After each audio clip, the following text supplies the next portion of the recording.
Hi warriors, it's Hannah here and welcome back to another video.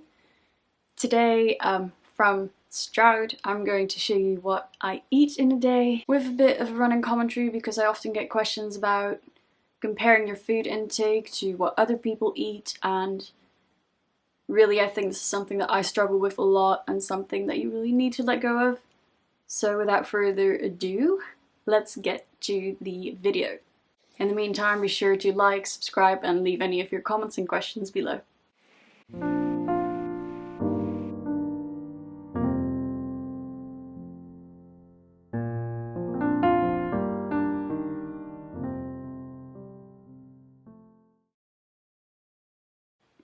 So for breakfast today, I had a bowl of oatmeal, yogurt, and fruit.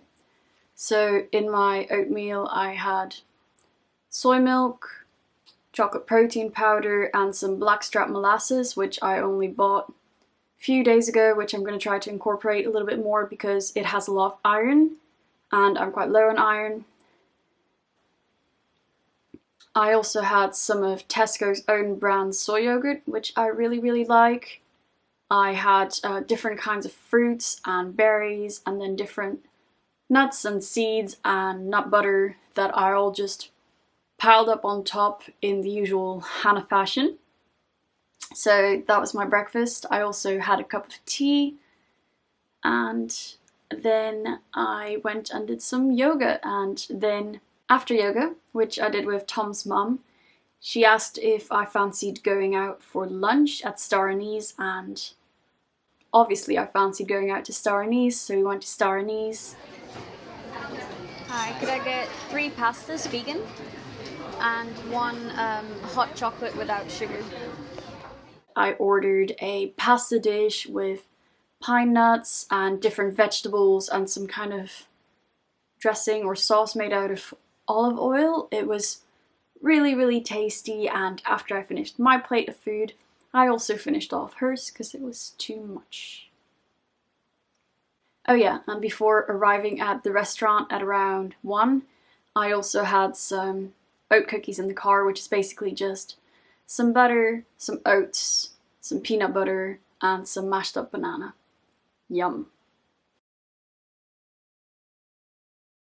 After lunch, I was full for several hours, but then at around 4 o'clock, I was suddenly ravenous and I felt like I could eat anything in sight.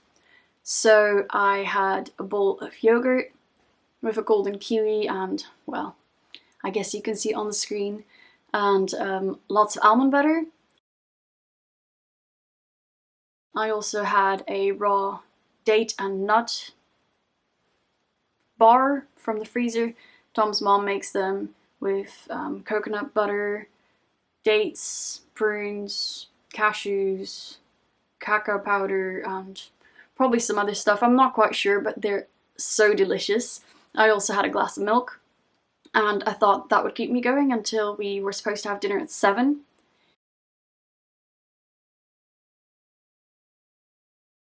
In the end, dinner was at 8:30, so I was ravenous. We had a big dinner. We had a big dinner with his sister, her boyfriend, and it was just a massive family dinner, really. So I didn't record, but we had shepherd's pie and some vegetables and gravy, and it was really nice. And because I was so hungry, I had 2 big platefuls, and I was quite stuffed when I went to bed. Anyway, in terms of the topic for today, comparisons. There are days when I eat more than Tom, and Tom's obviously a guy, he goes to the gym. His energy requirements are different than mine. However, there's also days when he eats more than me, or when we eat different things, and during my recovery, I always wanted to eat the same thing and the same amount as everyone else, or slightly less. That was fine. But not something different or different amounts, or I didn't want to eat more than other people, really. I was really scared that if I ate more, I was going to gain lots of weight, or yeah, I don't really know what I was afraid of. So, what's the big deal about comparing your food options and your meals and your meal sizes with those of someone else? Well, it's something that I did loads during my recovery because I felt like I already had to eat so much more than everyone else. So I paid particular attention, especially to what my sister ate or to what my mom ate. And really, I just wanted to eat like them or preferably slightly less than them because that made my eating disorder feel safe. And it's only when I learned that because I had restricted, they hadn't, and because I had an eating disorder, they hadn't, that I had different requirements, and it was in fact just, it was a really good thing to challenge those beliefs and to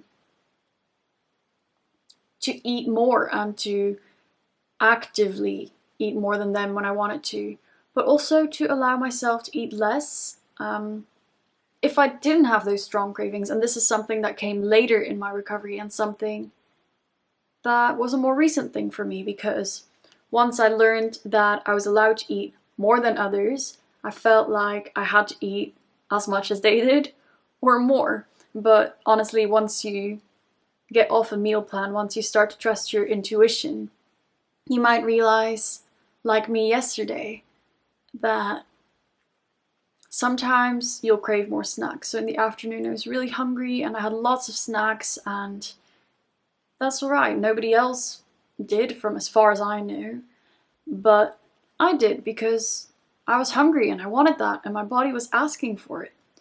However, in the evening, after I finished 2 really big platefuls of food, I was really stuffed, and there's several people that still went for ice cream then. I just couldn't anymore. It was 9:30. I was ready for bed. Actually, I was probably a bit too full for bed. And that was fine as well. I didn't feel weird about not having the ice cream, if you know what I mean. So yeah, just steps in recovery. So things you gotta learn along the way. Sometimes you might be hungry, like yesterday morning when I had some cookies in the car on the way to the restaurant. Other times you might not be as hungry, potentially because you had more earlier in the day, and that is fine too. Obviously, initially in recovery, the more you eat, the better. You need to gain weight, so don't second guess yourself. But once you reach a comfortable place in recovery where your body trusts you and where you trust your body, I think it's really good to eat when you're hungry and to stop when you're full and to really tune into those cues.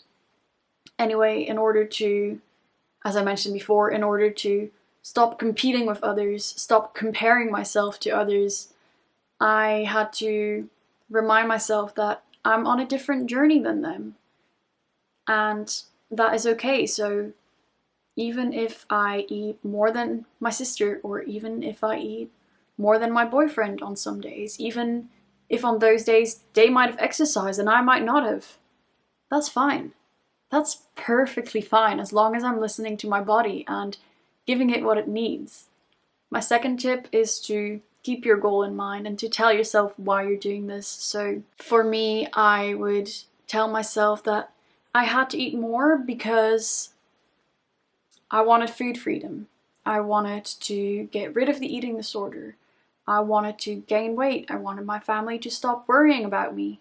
Write down all your reasons for recovery, and when in doubt or when you're struggling, remind yourself of these reasons and eat. Eat as much as you want, whenever you want, and know that in the end it's all going to be okay. Anyway, I realized that yesterday I had a snack that I completely forgot to film, and since I have those bites pretty much every day because they're so damn addictive, I thought I'd just have it now. You know, during my little outro bit, I'll just eat it, and you know, that gives you some time to press the like button, press subscribe, maybe post a nice comment for me or some questions. Who knows? Anyway, I hope you enjoyed this video, and I will see you very, very soon. Probably from Slovakia next time.